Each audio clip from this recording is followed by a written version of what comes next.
दिल के भेंट में या रोही के पेट में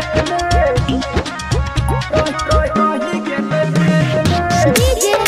धनुराज रोही के पेट में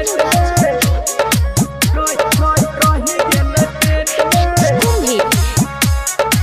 माँ लक्ष्मी रिकॉर्डिंग स्टूडियो बरेली। एक दिल के भेंट में या रोही गेल पेट में एक दिल के भेंट में या एक दिल के भेंट में या रोही गेल पेट में एक दिल के भेंट में या रोही गेल पेट में पहले भले मुलाकात छौड़ा ढाइलल के हाथ पहले भले मुलाकात छौड़ा ढाइलल के हाथ मिलै लागल यही के जादव जी के खेत में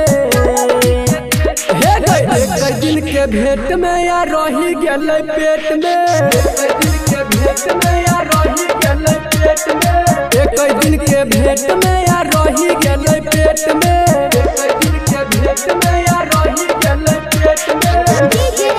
धनुराज रोही गेल पेट में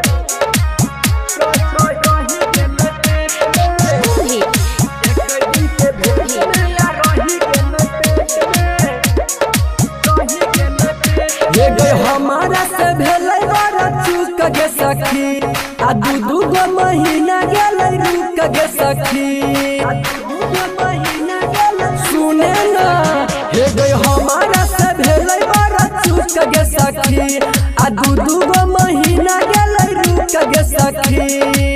देखल के साथी गे चुमा हमरा पेट में हे गई दिल के भेंट में या रोही गेल पेट में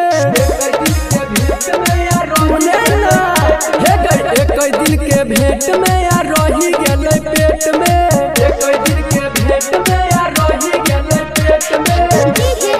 धनुराज रोही गेल पेट में रोही गेल पेट में कुंभी एक दिल के भेंट में या रोही गेल पेट में रोही गेल पेट में हे गे प्यारे लाल कलकै बदनाम गे सखी आ उल्टा सीधा कलकै सब काम गे सखी आ उल्टा सीधा कलकै सुन रही गे हे गे प्यारे लाल कलकै बदनाम गे सखी आ उल्टा सीधा कलकै सब काम गे सखी मुझे सब पर हंस के गलियै लपेट में हे गे एक दिल के भेंट में या रोही गेल पेट में एक दिल के भेंट में या सुने ना हे गे एक दिल के भेंट में या रोही गेल पेट में